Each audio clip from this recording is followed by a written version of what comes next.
Isang bata na naman ang napagbigyan ngayong araw at nagaya na nga siya papuntang bayan at alam niyo naman kung ano ang una namin destinasyon sa simbahan. Ano kaya pinagdarasal ang batang to na sana ba magkaroon na siya ng kapatid? At pagkatapos nga namin magdasal, ayan, at kay Jollibee naman, nagpapunta. May pa-picture taking pa nga. Ayan, at nagaya nga din siya sa 7 Mart. Ayan, may pa-escalator pa siya. At alam niyo naman ng mga bata, saan pa pupunta? Eh di sa mga laruan. May ilaw na naman panigurado ang mga mata ng aking Maxine. Hindi na tuloy alam kung ano yung pipiliin ng mga laruan.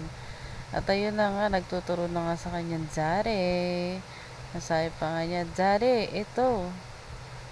At nung nakita ng daddy ang presyo, oy, wag yan, mahal. Maya-maya nga lang sa kanyang pag-iikot, ayan at may nagustuhan na nga ang bata batuta na naging agree naman si Dare kasi nga 42 pesos lang yun.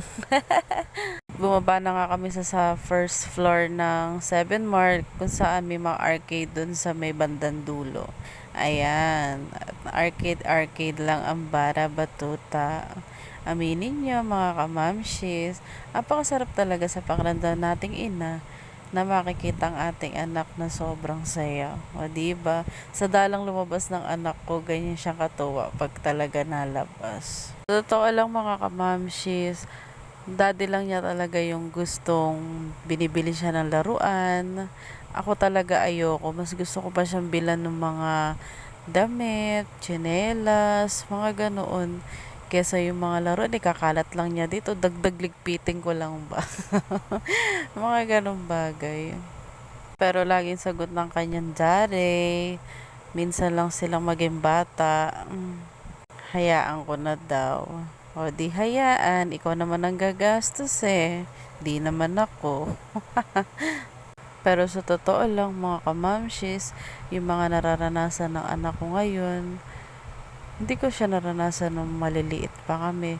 Kasi nga, sa dami naming magkakapatid, mas pinipili pa ng nanay namin na kumita sila ng pera kahit para may pambili kaming pagkain tsaka baon sa eskwela.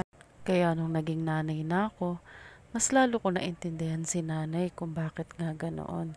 Kasi nga, sa hirap ng buhay namin noon, hindi na talaga ito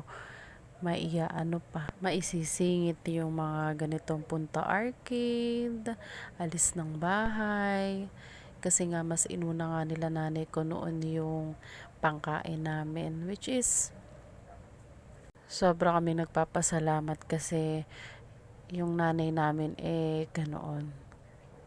At yun nga, sana nanay, kung nasaan ka man ngayon, palagi mo pa rin sana kaming babantayan magkakapatid, mga apo mo, mahal na mahal ka namin.